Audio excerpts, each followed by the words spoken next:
Okay, quick update. It's been a while. What happened is the paint, when I got painted, some of the areas came out like this. Mostly the engine bay. So all the engine bay is getting redone. It's just been wire brushed and rust treated. So yet to go over again. But all the suspension's in.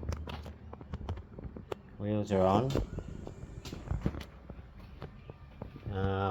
Again, this is another area that's got to be finished off. But otherwise, all the suspension's in. BC coilovers all in, front and back.